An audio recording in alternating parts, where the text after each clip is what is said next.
the coffee, a label on coffee, okay, you need first year 1%, second year 3%, after 5 years 10% of your coffee need to have fair trade, need to be fair trade.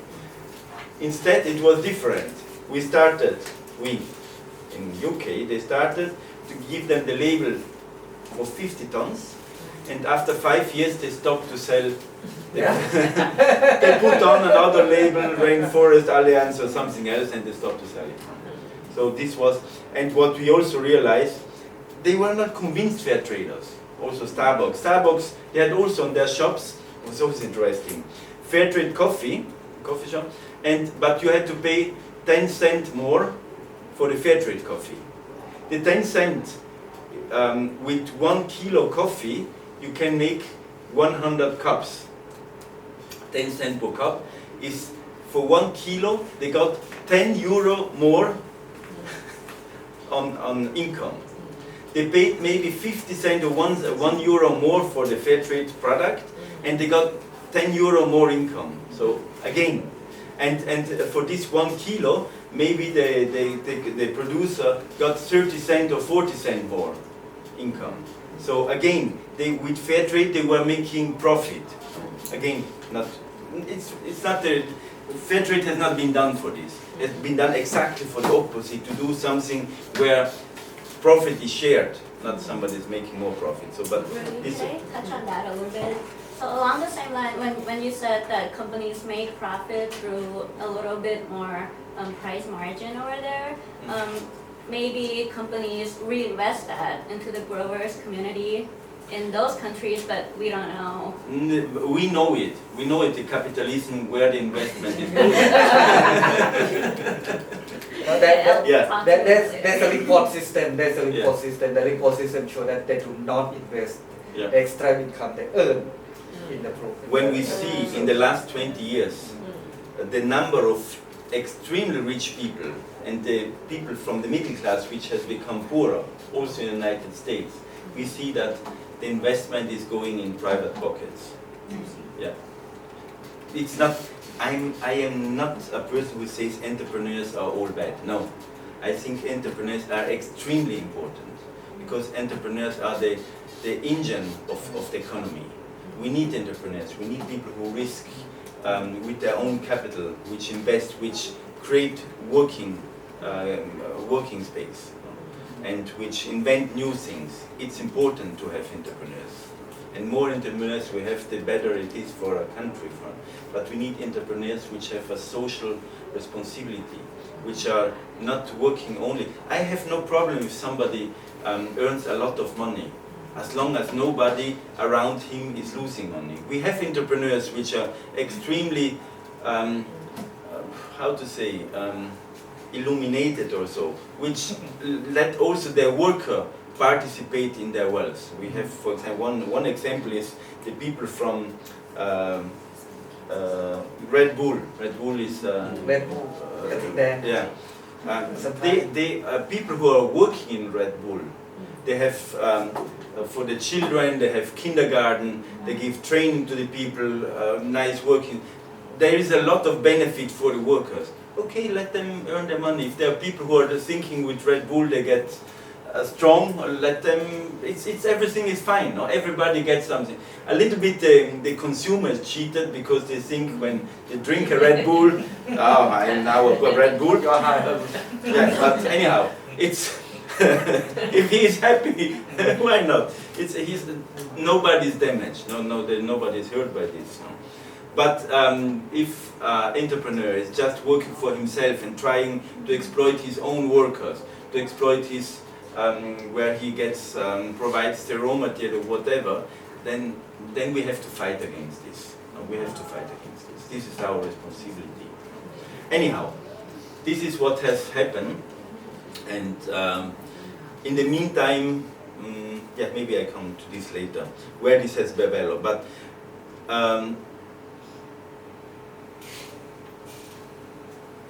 this was the moment where the fair trade certification has started.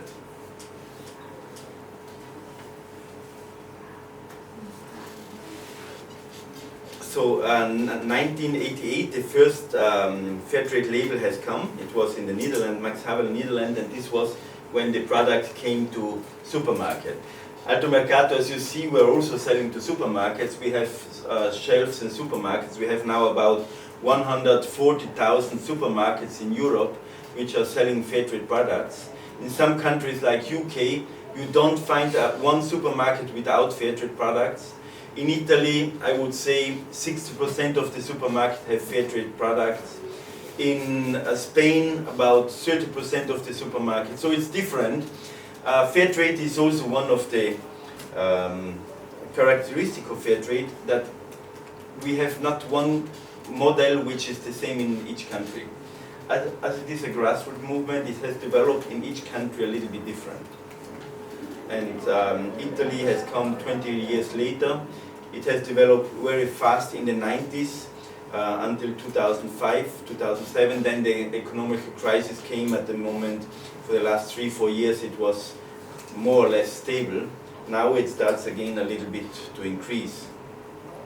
But in Italy, when you see in UK 75% of the people, the consumer, they know about fair trade. In Italy we have about 15% of the consumer which know about fair trade. So because mainstream market required the proof, so the fair trade label has started. And we have now different fair trade labels. The first one and the best, the most known one is Fair Trade International. Fair Trade International, but then Fair for Life came. Fair for Life is coming from the organic certification. And then EcoCert is the French organic certification body which came. Then we had Naturland, which has now Naturland Fair, which has come about 5 years ago. They have started. We have fair trade labels for flowers, fair flowers, fair plants, which is mainly in Germany, in Holland. But then we also had other one which came in, which is, for example, the UTSCAP. UTSCAP has come in Holland, which is not anymore the initial fair trade principles. Maybe I should show you just for a moment.คือมันจะมีเลเบลที่เป็นเรื่องของแฟร์นะครับแฟร์เทรดอย่างเดียวเลเบลบางอันก็จะลิงก์กับเรื่องออร์แกนิกแล้วก็บางอันก็จะเป็นเรื่องอื่นๆแต่ว่ามีมิติเรื่องเกี่ยวกับแฟร์เทรดเข้าไปด้วยอย่างที่การพูดถึงUTS. There are the 10 fair trade principles. So principle 1, creating opportunities for economically disadvantaged producer. These are the 10 principles of WTO. So creating opportunities for economically disadvantaged producer. Then transparency and accountability. Normally, a company, they try to hide their information. They don't tell you where they buy, how much they pay, who are the producer, what is behind the product. They just say, this is the best product you can get, so please buy my product. But they are not transparent. Fair trade, transparency is important. It's the second principle. Then fair trading practice. Fair trading practice is where you pay a fair price, you pay, behave in a good way, you fulfill your contract once you have signed the contract, you guarantee the quality, because fair trading practice is not a one-way. It's not only from the buyer to the seller, it's also to the other way around. No? If I guarantee you a certain quality of product, even sticking to the time.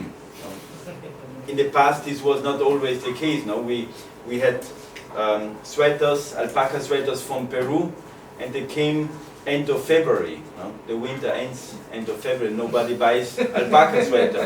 They should have come in September. They came in February. So you have a product in your warehouse which you cannot sell for 10 months. No? So fair trading practice is both ways. Then the next one is principle 4, payment of fair price. I'm going to just show you this. It's on their website. So Yes. there's like a little infographic of the 10 fair trade principles, and a lot of them are already summarized in here. Yeah, thank you. This one we have launched about 4 months ago, 5 months ago. It is exactly what I'm showing you, only that there are some icons. And you told me that there are already the... Yes, With Thai. we made that English version into Thai version already. Yeah. It should be on. We will start putting it up very soon. แต่จริงๆภาษาไทยอะค่ะ in Thai version of all these Faraday principles is already on Greennet website. Is it already? It is. I got it from there when I came here. Yeah, you have Someone also is someone official stuff it around. up. I didn't. There is official people around.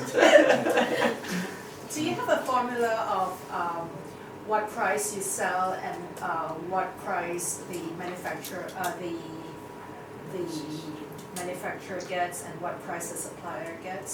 Like what is the formula? There is not a formula because each product is different, and not only each product is different, but one product can be different from 1 month to the other, because the market changes, because the exchange rate changes, because other costs, maybe taxes go down or go high, or there are different.